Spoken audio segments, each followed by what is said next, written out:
I'm Lauren, and I wanted to talk to you all about a couple of verses that have meant a lot to me over the past couple of months.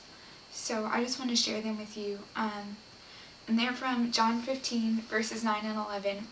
And they say, "As the Father has loved me, so have I loved you. Abide in my love.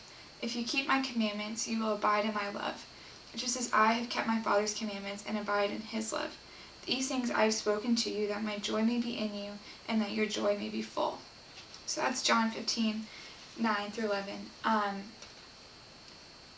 These verses mean a lot to me because I think it's easy to try to abide in things that aren't God's love, to try to abide in the love of other people and their acceptance and praise.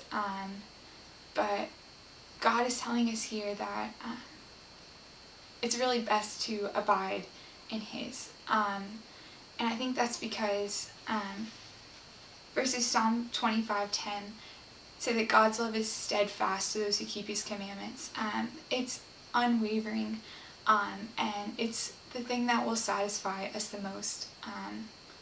God's really been teaching me that we were created to be in relationship, and that's a really good thing.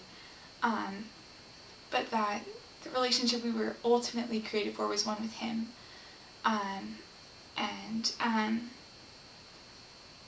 John 15:13 says, "A greater love has no one than this, that someone lays down his life for his friends." So the love that Jesus shows us is the greatest love that there is, and he's calling us to abide in it because it's the absolutely best thing for us. And this love that he has, the love of the Father, is described really perfectly in the story of the prodigal son. And in Luke 15:20, it's talking about the son has gone away, disrespected his dad, used his dad, wasted a lot of his life. And he's coming back to his father. And it says, while the son was still a long way off, his father saw him and felt compassion and ran and embraced him and kissed him. And this is a picture of how God responds to us when we come to him. Just so full of love. And in this time where things are really uncertain and we're missing other people and the presence of people, I want to encourage y'all, like I've been encouraged, to abide in the love of God during this time. And Jesus says the way that we do that is through obedience. And even though it's really hard, I know that it's really hard to be obedient a lot of the time.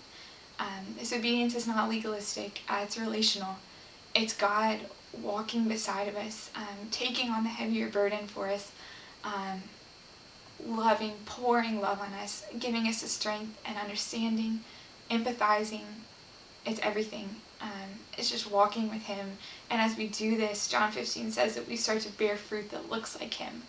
And those fruits, the fruits of the Holy Spirit, we start to be love and have joy and have peace and all things that we really need right now. So I would challenge y'all to just begin to abide.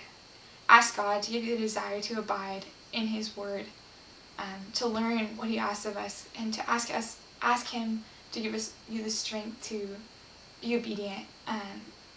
That's just how he's been challenging me. I miss y'all and seeing y'all, and I hope to see you soon.